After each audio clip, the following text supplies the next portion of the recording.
video is about the structure of metals and alloys. First, let's start with what a metallic bond is. Metallic bonds are composed of metal cations surrounded by a sea of delocalized electrons.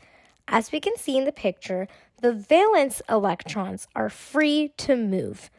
And the attraction between the cations and the free valence electrons that are in the sea are what make the metallic bond. Let's look at some properties of metallic compounds. First, they are good electricity conductors due to the valence electrons' freedom to move, because as you can see, they're in a sea of electrons, so that gives them a lot of mobility. They are also good heat conductors and therefore have a low specific heat and a low heat capacity.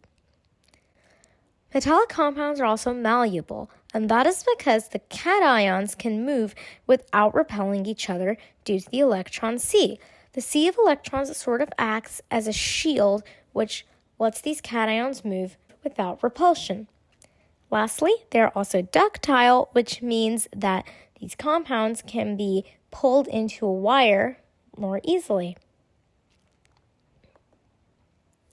Now, let's look at alloys.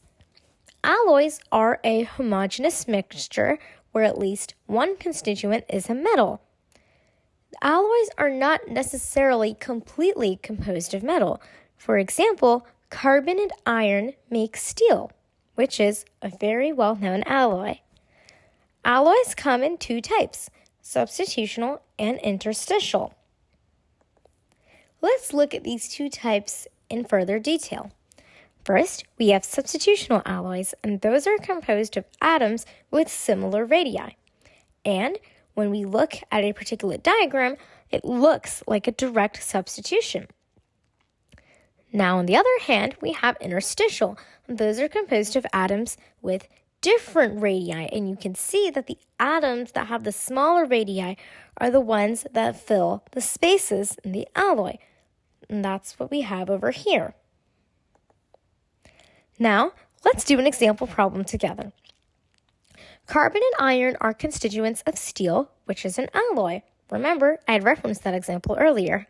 The atomic radii of both elements are in the table below. What is the best particular representation of steel out of the two options that we have here? Well, the answer is option 2, an interstitial alloy.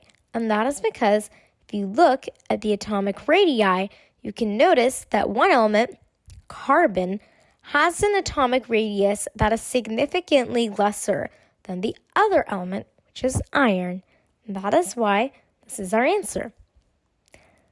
That's it for this video. Thank you for watching and good luck studying!